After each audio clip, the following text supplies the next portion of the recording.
அனைவருக்கும் வணக்கம். இன்னைக்கு ஹிந்து நியூஸ் பேப்பர்ல என்னென்ன இம்பார்ட்டன்ட் நியூஸஸ் இருக்கு அப்படிங்கிறத பார்ப்போம். ஸோ முதல்ல பார்த்தோம் அப்படின்னா, supreme court forms a task force to ensure safety of doctors அப்படின்னு குடுத்துருக்காங்க. ஓகேவா? ஸோ ஒரு 2 நாளைக்கு முன்னாடி என்ன ஆச்சு அப்படின்னு பார்த்தோம்னா, சமீபத்தில நடந்த நிகழ்வுகள் பத்தி உங்களுக்கு தெரிஞ்சிருக்கும் கண்டிப்பா. வெஸ்ட் பெங்கால்ல ஒரு மருத்துவர் பாலியல் துன்புறுத்தலுக்காக்கப்பட்டு இறந்து போயிட்டாங்க இல்லையா? ஸோ அதை ஒட்டி என்ன ஆச்சு அப்படின்னா, ஃபர்ஸ்ட் கொல்கத்தா காவல்துறை வந்து விசாரணை நடத்த ஆரம்பிச்சாங்க. பின்னர் வழக்கு சிபிஐக்கு மாற்றப்பட்டுச்சு. அதே மாதிரி அரசாங்கம் என்ன பண்ணாங்க அப்படின்னு பார்த்தோம்னா, சாரி உச்சநீதிமன்றம் என்ன பண்ணாங்க அப்படின்னு பார்த்தோம்னா, அவங்களாவே தானாகவே முன்வந்து இந்த வழக்கு எடுத்து நடத்திட்டு இருக்காங்க. மோட்டோ அப்படின்னு நம்ம படிச்சிருப்போம் இல்லையா? ஸோ அந்த வழக்குல உச்சநீதிமன்றம் நேத்து முக்கியமான ஒரு விஷயத்த சொல்லியிருந்தாங்க. ஒரு டாஸ்க் ஃபோர்ஸ ஃபார்ம் பண்றோம். நேஷனல் லெவல் டாஸ்க் ஃபோர்ஸ் ஓகேங்களா? நேஷனல் டாஸ்க் ஃபோர்ஸ வந்து ஃபார்ம் பண்றோம் அப்படின்னு சொல்லியிருந்தாங்க. எதற்காக அப்படின்னு பார்த்தோம்னா, மருத்துவர்களுடைய பாதுகாப்ப உறுதி செய்வதற்காக ஒரு நேஷனல் லெவல்ல தேசிய பணிக்குழுவ வந்து நேஷனல் டாஸ்க் ஃபோர்ஸ வந்து உருவாக்குறோம். இந்த நேஷனல் டாஸ்க் ஃபோர்ஸ் யார் தலைமையில இருக்க போகுது அப்படின்னு பார்த்தோம்னா, ஆர்த்தி சரீன் அப்படிங்கிறவங்க தலைமையில இருக்க போகுதுன்றத சொல்லியிருந்தாங்க. ஓகேங்களா? ஆர்த்தி சரீன் அப்படிங்கிறவங்க தலைமையில ஒரு 10 பேர் கொண்ட குழு வந்து அமைக்கப் போறோம்.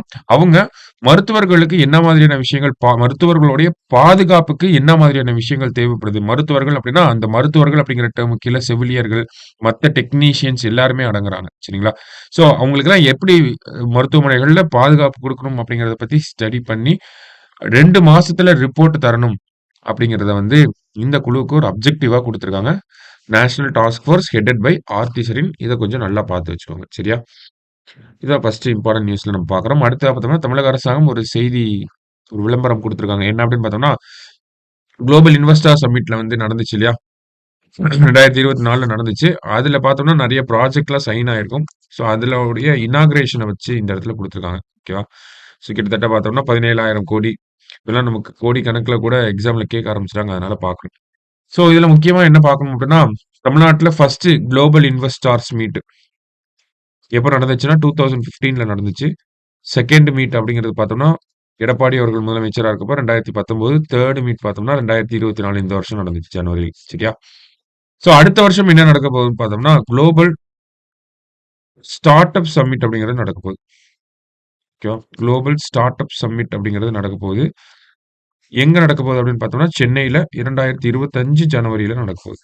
சரிங்களா? எப்படி குளோபல் இன்வெஸ்டர்ஸ் மீட் நடந்துச்சோ, அதே மாரி குளோபல் ஸ்டார்ட் அப் சம்மிட் அப்படிங்கிறது நடக்க போகுது 2025 சென்னையில. சரிங்களா? கூடுதலா அதையும் நம்ம தெரிஞ்சுக்கிறோம். அடுத்ததா பார்க்குறப்ப, லோக்கல் நியூஸஸ் தான் இன்னைக்கு அதிகமா இருந்துச்சு நமக்கு நியூஸ் பேப்பர்ல. பெருசா நமக்கு எக்ஸாம் பாயிண்ட் ஆஃப் வியூல எடுத்துக்கிற மாதிரியான செய்திகள் ரொம்ப குறைவு தான். இன்னொரு செய்தி என்ன பார்க்க போறோம் அப்படின்னா, நமக்கு ரேஷன் கடைகளுக்கு மத்திய அரசாங்கம் வந்து ஒரு நேம் குடுக்குறாங்க. புதுசா ஒரு பேர் வைக்க போறாங்களாம்.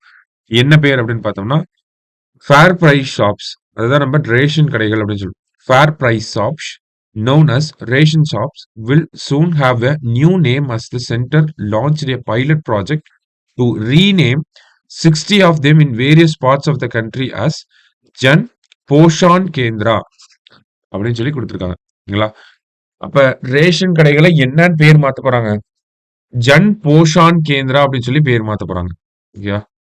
ஜன் போஷான் கேந்திரா கொஞ்சம் முக்கியமானது பார்த்து வச்சுக்கோங்க. ஓகேவா? ஜன் போஷான் கேந்திரா அப்படின்னு சொல்லி பேர் மாத்த போறாங்க. ஒரு பைலட் ப்ராஜெக்ட்டா கொண்டு வந்திருக்காங்க. ஒரு 60 இடத்துல 60 ரேஷன் கடைகளுக்கு ஜன் போஷான் கேந்திரா அப்படின்னு சொல்லி.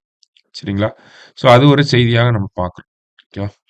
ஸோ மத்தபடி பார்த்தோம்னா, நமக்கு பெருசா எக்ஸாம் பாயிண்ட் ஆஃப் வியூல இம்பார்ட்டன்ட்டா இருக்க மாரி இவ்வளோ தான் இருந்துச்சு. மீண்டும் நாளை செய்தித்தாள் வாசிப்பில் சந்திக்கலாம். நன்றி.